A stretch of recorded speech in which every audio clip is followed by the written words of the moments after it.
আপনারা দেখছেন press 24 channel. ভালো করে কল্পনা করতে শিখো। আমরা চাকর হব না, আমরা কর্মসংস্থান করব, আমরা চাকরি দেব এবং আমাদের মাধ্যমে অসংখ্য মানুষ সেবা পাবে। এই ধরনের চিন্তার মাধ্যমে তোমরা এগিয়ে যাবে, বৈষয়িক জ্ঞানের সাথে ধর্মীয় জ্ঞানে সম্পৃক্ত করবে এবং নিজের জীবনকে আল্লাহর প্রথম নির্দেশ এবং চূড়ান্ত নির্দেশ পড়ো, সেই অনুযায়ী নিজের জীবনকে পরিচালিত করো এবং আমল করো। আমল মানে হলো কাজ। আমরা সেভাবে এগিয়ে যাব। তোমরা যারা বৃত্তি পেয়েছো তাদেরকে আন্তরিক অভিনন্দন, তাদের অভিভাবকদের অভিনন্দন। আজকে আপনার সন্তান এতটুকু প্রোগ্রেসে আপনার যেমন ভালো লাগছে, বৈষয়িক জীবনে যখন সাফল্য লাভ করবে আরও কত ভালো লাগবে চূড়ান্তভাবে।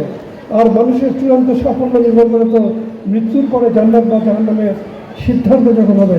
আমরা সেই চূড়ান্ত সাফল্যের জন্য প্রস্তুত করি। আল্লাহ আমাদেরকে তৌফিক দিন। সবাইকে আন্তরিক ধন্যবাদ। আসসালামু আলাইকুম রহমতুল্লাহ।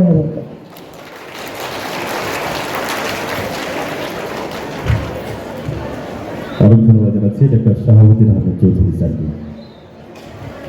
এই পর্যায়ে বক্তব্য রাখার জন্য সবিনয় অনুরোধ জ্ঞাপন করছি অর্থ ফাউন্ডেশন ময়মনসিংহ মহানগরী সম্মানিত chairman doctor Fawzan Abdur Rahman বক্তব্য রাখছেন। ময়মনসিংহ মেডিকেলের সম্মানিত মেধাবী শিক্ষার্থী, আমাদের প্রিয় মানুষ ডাক্তার ফাউজান আব্দুর রহমান।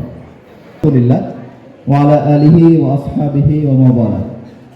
আল্লাহ রাব্বুল আলামিনের দরবারে শুকরিয়া আদায় করছি, যিনি আমাকে আজকে সুযোগ দিয়েছেন আমার সামনে যারা উপবিষ্ট আছেন, এই দেশের ভবিষ্যৎ, যাদের দিকে তাকিয়ে আছে আগামী বাংলাদেশ, এরকম কিছু ছোট্ট ভাই বোনদের সামনে আমাকে কথা বলার সুযোগ করে দিয়েছেন এবং সেই ভাই বোনদের যারা গার্ডিয়ান, আমারও যারা গার্ডিয়ান, তাদের সামনে কথা বলার সুযোগ করে দিয়েছেন। সেই জন্য মহান মনিবের দরবারে শুকরিয়া আদায় করছি। আলহামদুলিল্লাহ।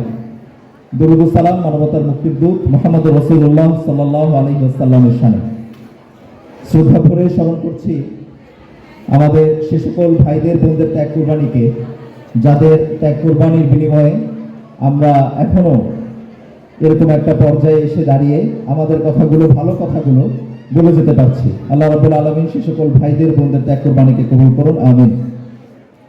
কিশোর কণ্ঠ মেধাবৃত্তি পরীক্ষা 2025 ময়মনসিংহ জেলার উদ্যোগে আয়োজিত আজকের এই মেধাবৃত্তি প্রদান অনুষ্ঠানে উপস্থিত আছেন আমাদের সম্মানিত মেহমানবৃন্দ। তবে তাদের চাইতেও আমার কাছে যারা বেশি গুরুত্বপূর্ণ, তারা হচ্ছেন আমার সামনে উপবিষ্ট এই মানুষগুলো, যাদের দিকে আসলে আগামীর বাংলাদেশ তাকিয়ে আছে। আমি নিজে একজন মেডিকেল পার্সন হিসেবে, নিজে একজন ডাক্তার হিসেবে, উপস্থাপক পরিচয় করিয়ে দিয়েছিলেন শিক্ষার্থী পর্ব আসলে পার হয়ে গেছে, এখন ইন্টার্নশিপ চলতেছে, সেটাও শেষ দিকে। যে বিষয়টা বলতে চাচ্ছিলাম, মেডিকেল পার্সন হিসেবে বাংলাদেশের স্বাস্থ্য ব্যবস্থার একটা বড় অংশের সাথে আমাদের ডিলিংস হয়।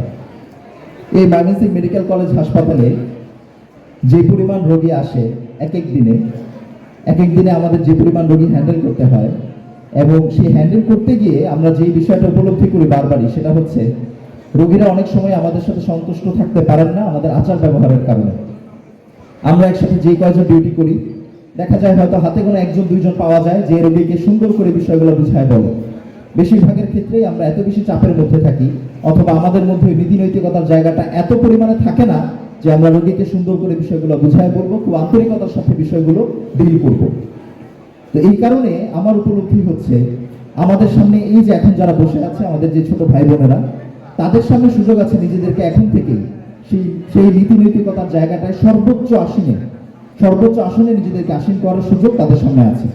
এখন থেকেই নিজেদেরকে একটু প্র্যাকটিস করা। আমরা যখন মানুষের সাথে কথা বলবো তখন কিভাবে সুন্দর করে কথা বলবো, আমরা যখন মানুষের সমস্যাগুলো নিয়ে ডিল করব তখন কিভাবে সেই সমস্যাগুলোর সমাধান উপস্থাপন করলে মানুষের জন্য সহজ হয়। আমরা যারা ডাক্তার, আমাদেরকে মানুষের সবচেয়ে কঠিন সময়ে পাশে থাকতে হয়। এমন কথা তাদেরকে বলতে হয় যে তার রোগীটা হয়তো আর একদিন বাঁচবে, আর কয়েক সেকেন্ড পরে হয়তো রোগীটা যে কোনো সময় চলে যাবে, আমরা সেটা বুঝতে পারছি। সেই কথাটা সেই রোগীকে কিভাবে বললে সেও সর্বোচ্চ আন্তরিকতার সাথে সেটাকে গ্রহণ করবে, কিভাবে তার মনের কষ্টটাকে সর্বোচ্চ লাঘব করা যায়, কিভাবে তার শারীরিক কষ্টটাকে সর্বোচ্চ লাঘব করা যায়, এই বিষয়গুলো আমাদেরকে দেখতে হয়। তো আমি আশা করব আমাদের সামনে যারা আজকে উপবিষ্ট আছো, তোমাদের কেউ ডাক্তার হবা, কেউ অন্যান্য প্রফেশনে যাবা, তুমি যেই প্রফেশনেই যাও না কেন, তুমি যেখানেই তোমার জীবনের লক্ষ্যটা সেট করেছো না কেন, সেই লক্ষ্য পানে তুমি অবশ্যই পৌঁছাবে ইনশাআল্লাহ, কিন্তু পাশাপাশি অবশ্যই তোমাকে লক্ষ্য রাখতে হবে সেই লক্ষ্যটাই তুমি যেন শুধুমাত্র একজন ডাক্তার, শুধুমাত্র একজন ইঞ্জিনিয়ার, শুধুমাত্র একজন শিক্ষক, শুধুমাত্র একজন কৃষিবিদ এরকমই যেন না হয়, বরং সেই ডাক্তারের আগে যেন মানবিক একজন ডাক্তার তুমি হতে পারো, সেই ইঞ্জিনিয়ারের আগে যেন একজন মানবিক ইঞ্জিনিয়ার তুমি হতে পারো, সেই কৃষিবিদের আগে যেন একজন মানবিক কৃষিবিদ তুমি হতে পারো, সেই শিক্ষকের আগে যেন একজন মানবিক শিক্ষক তুমি হতে পারো। আমি আর কথা খুব বেশি বাড়াবো না। আমাদের যে গার্ডিয়ানরা এখানে আছেন, আপনারা অনেক কষ্ট করে উপস্থিত হয়েছেন, আপনারা আপনাদের সন্তানদের জন্য অনেক বেশি কষ্ট করেন। এই দুনিয়াতেও আপনাদের যেমন পাওনা আছে, একইভাবে আমরা আশা করি আখিরাতে আল্লাহ রাব্বুল আলামিন আপনাদেরকে সর্বোচ্চ যাজা দিবেন ইনশাআল্লাহ। আপনাদের প্রতি অনেক বেশি আন্তরিকতা ধন্যবাদ জানিয়ে আমার যারা সামনে ছোট ভাই বোনেরা, সামনের দিনের যারা বাংলাদেশ গড়বে সেই ছোট ভাই বোনদের প্রতি অনেক বেশি আদর ভালোবাসা দিয়ে আজকের এই আমার কথা এখানে শেষ করছি।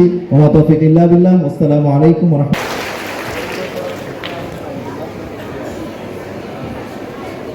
অনেক ধন্যবাদ জানাচ্ছি ডাক্তার ফয়সাল আব্দুর রহমান। আজকে এই সম্মানিত সুধী মণ্ডলী, সুপ্রিয় শিক্ষার্থীবৃন্দ, এই পর্যায়ে বক্তব্য রাখার জন্য সবিনয় অনুরোধ জ্ঞাপন করছি আজকের এই আয়োজনের প্রধান আলোচক, ঢাকা বিশ্ববিদ্যালয়ের মেধাবী শিক্ষার্থী, কিশোর কণ্ঠ ফাউন্ডেশনের সম্মানিত কেন্দ্রীয় উপদেষ্টা জনাব রেজাউল করিম শাকিব। বক্তব্য রাখছেন জনাব রেজাউল করিম শাকিব।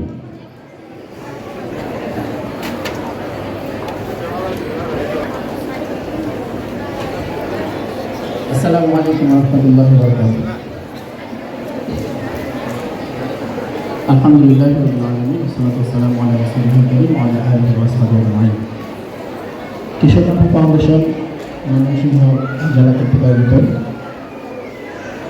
বৃত্তি পরীক্ষার আজকে বৃত্তি প্রদান অনুষ্ঠানে উপস্থিত আছেন সম্মানিত প্রধান অতিথি, উপস্থিত আছেন অন্যান্য অতিথিবৃন্দ, সম্মানিত অভিভাবকবৃন্দ, সর্বোপরি যাদেরকে কেন্দ্র করে আমাদের আজকের আয়োজন। প্রিয় শিক্ষার্থী বন্ধুরা, সবাইকে শুভেচ্ছা জানাচ্ছি আবারও।